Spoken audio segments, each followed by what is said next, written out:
Parang ano, parang hindi naman nagbago.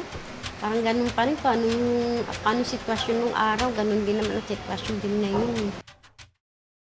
Ako si Marisa Quezon Obaga, asawa ni Ruben Obaga Senior na naging martial law victim. Nung bago siyang mahuli, ang pagkakuwento niya sa akin, sa panahon ng binata pa siya, 17 years old, 17 to 18, gano'n, doon niya naranasan yung mahuli siya at makulong. Kinaladkad daw siya ng pulis, isinaka siya sa isang patrol. Inano pa nga daw yung ulo niya, parang pinalo ng puluhan ng baril. Kaya nagkaroon siya ng parang sugat kasi meron siyang peklat nung time na tinanong ko ano yung parang sa ulo niya. Yun pala yung nangyari ngayon. Tapos siguro mga ilang linggo siya nakulong bago siya nakalaya. Pero tuloy pa rin yung niya. Tuloy pa rin yung pagsama-sama niya sa rally.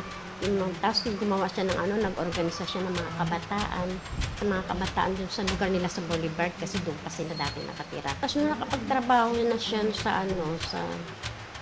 dito sa Peaceport, ang naman siya, ang inorganisan niya naman yung mga trabahador, mga manggagawa ng Peaceport, yung mga batilyo. Kasi nga, nakikita niya kasi na parang hindi maganda yung mga naging amo-amo nila, yung mga patakaran noon sa Peaceport, hindi maganda.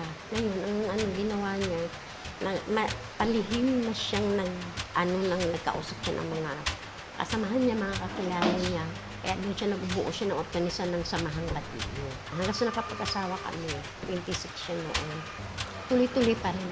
Tuloy-tuloy pa rin yung niya, mga pagkilos niya, mga pagsama-sama sa mga rally-rally.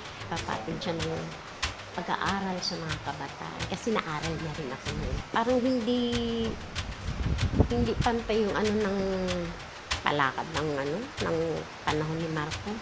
Kasi nakikita ko noon, puro patayan, puro mga salvage, mga nababalitaan na may salvage sa ganito, may salvage sa ganito.